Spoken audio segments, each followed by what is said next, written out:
Number 1. Yves Dumenor Olympic Stadium. The top 14, Rugby Club Racing 92 still uses this 14,000-seater stadium in Colombes for its home matches. Les Cils et Blanc always compete with the best sides in the division and won the championship in the 2015-16 season. If you're in the mood for some first-class rugby, this is as good as it gets, as the squad is peppered with internationals like the New Zealander Dan Carter, one of the greatest players of all time. Number 2. Municipal Museum of Art and History. Long before it was a suburb of Paris, Colombes had its own chateau, occupied by some big historical figures.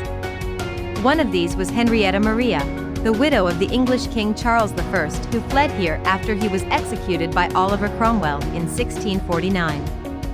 This is one of a few Ancien Regime threads you can pull on at Colombes Local Museum. Number 3. Before the Seine. A cultural venue Colombes can be proud of, Levant Seine is a stylish theater that opened in 1991. Even 25 years after it was built, the 1,000-seater auditorium is state-of-the-art, as its stage sits on hydraulic cylinders and can be adjusted depending on the type of show. Number 4. Old St. Pierre St. Paul Church. This former church is a French monument historique, and has been a ruin for almost 50 years.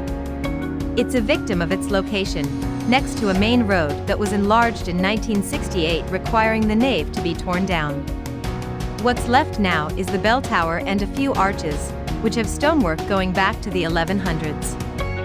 Number 5. La Defense Esplanade. Unless you're on a business trip, the appeal of La Defense will lie solely in its shopping, modern architecture, and avant-garde sculpture. You can get a taste for all of this on the long and broad Esplanade de la Défense, which is like walking on a canyon floor between walls of skyscrapers. Number 6. Great Arch. The Axe Historique intersects Paris in a diagonal line from La Défense to the Louvre. And it's satisfying to be able to stand at the Grande Arche and look straight through the portal of the Arc de Triomphe several kilometers away to the southeast. The Grande Arche, completed in 1989, is easily the district's most photographable landmark.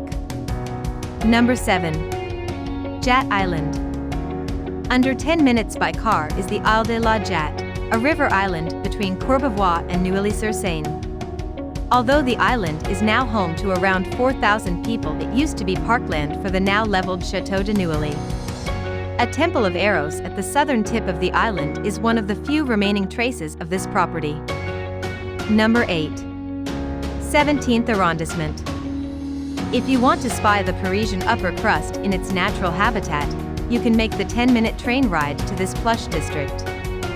The 17th arrondissement as we see it now was designed by Baron Haussmann, with wide streets and splendid townhouses. At street level there are boutiques and upscale restaurants. Number 9. Arch of Triumph. As the crow flies, this is the nearest major Paris landmark to Colombes. It's only 5 kilometers away, and if you were to set off first thing on a weekend morning, you could drive there in 10 minutes.